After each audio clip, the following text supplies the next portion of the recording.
Jose Fernandez. Raise your hand for questions. We'll get to you. Maya, go ahead. Hi, Coach. Hi. What about this job as the team? Just like what made you want to take that leap to Well, being in college for 25 years and being at one place, people have asked, did the landscape of college recruiting have something to do with that? I think we did a great job adapting, because right now if college coaches aren't adapting, they're going to be in big trouble.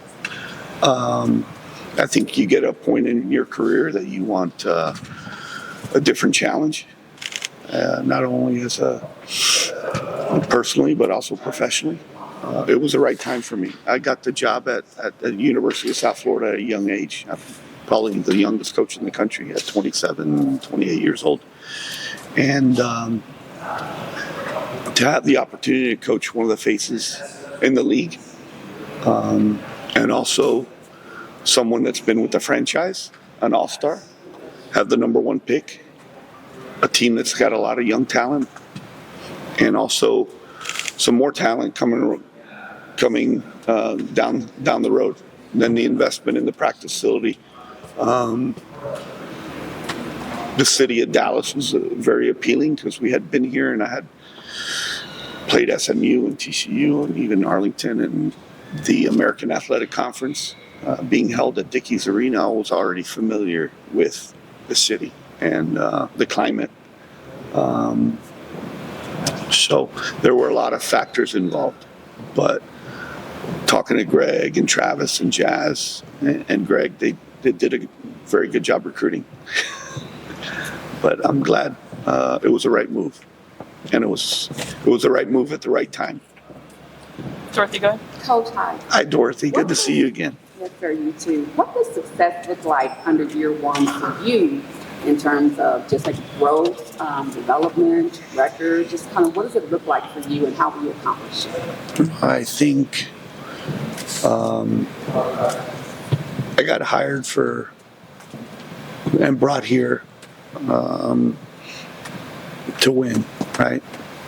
But growth is seeing how this team's going to come out of training camp, how we're going to play in May, and how we're going to continue to improve throughout the season. So when you're heading into October, November, you're playing the best basketball. But I think when you talk about growth, how our team communicates, how our staff is developing our players, my relationship with players on both sides, and making sure that we're doing the right things every day in practice, and our teams feel that they're prepared night in, night out. So I know that the growth encompasses in a lot of ways. But hopefully everything that we're doing every single day, and how they're holding each other accountable and how we're practicing translates essentially to wins.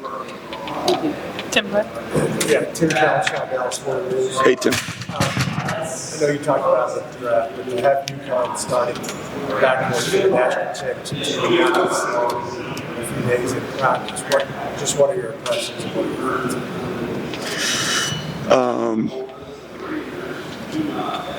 Coached against both of them, right? There was already a familiarity, and also being with Paige, with USA Basketball. So I knew how they would attack everything on a daily basis, and the way when they arrive to this facility and when they leave this facility.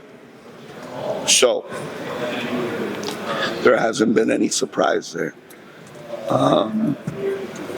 from either one of them. Rashad. Hello, Coach. How you doing? Why'd they put you all the way back there, man? I'll come up there. All right. Go ahead. Just shine some light on your staff. Of course, you put you up there. New assistant coaches as well. Just shine some light on them. Yeah. When you put a staff together, you really want to make sure you have great synergy and how they're going to work together. And I think we tackled all those areas that we wanted to tackle in the right way. There's NBA experience, WNBA experience, high-level college experience, head coaching experience. And you had to total up the amount of years that those 7 coaches have been coaching. I think it's going to translate to not only how we're practicing, how we're developing, and how we're preparing. So yeah, I truly believe we hired the right people, and we have the right people in the building and the right people communicating and coaching our team. Lana, go ahead. Hey, Coach, preseason coming up this week, what are some of the things that you're looking to assess with this roster? Well, making sure we play with great pace, right?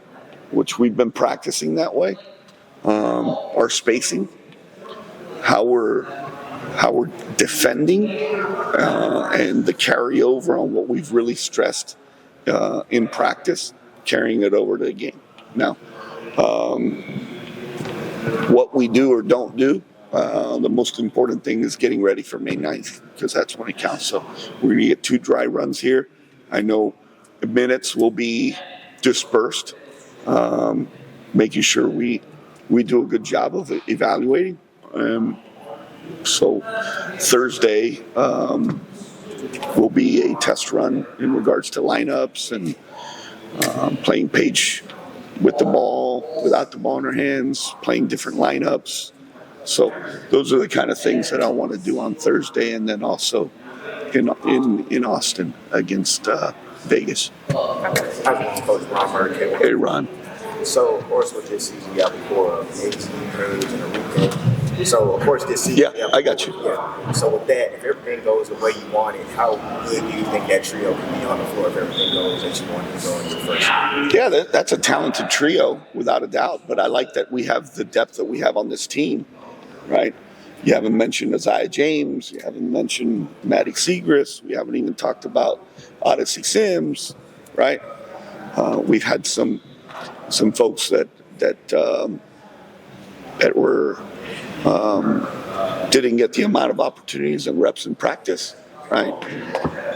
And then you talked about a veteran like Alicia Clark and her versatility that can play the wing and the stretch four. And Jess Shepard and Awak and Enrique have not been here. So it's fun to have a lot of options because we can play a lot differently, and we'll do that. Hello, Coach. This is Ivan STW. So, after the draft and the season ticket sellouts for the 3rd consecutive year, what are the messages that you want to tell the fans? We need a bigger building. Sell some more tickets. This makes it right. Yes.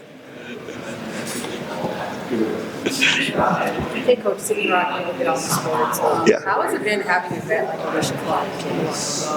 You touched on that a little bit. She's been incredible.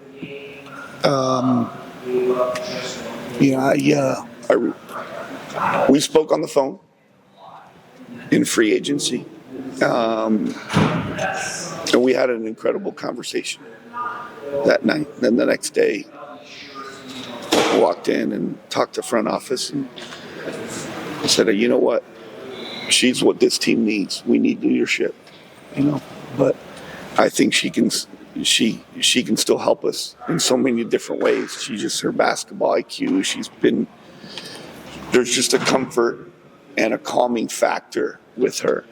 So I'm glad she's on our team, and also me being a first, even though I've been a head coach for 25 years in college, being a first-year head coach in the league, I feel comfortable, and I should feel comfortable. Hey, how are we feeling today? What do you think about this? And she's gonna be honest and truthful with me, which is cool. I've really enjoyed her personality. She's been. I think this is exactly what this team needed. But outside of that, we've had other folks that have, from a veteran standpoint, have been great in practice as well. Coach, thank you. All good? Easy breezy. All right. Thank you for coming out today. Appreciate y'all.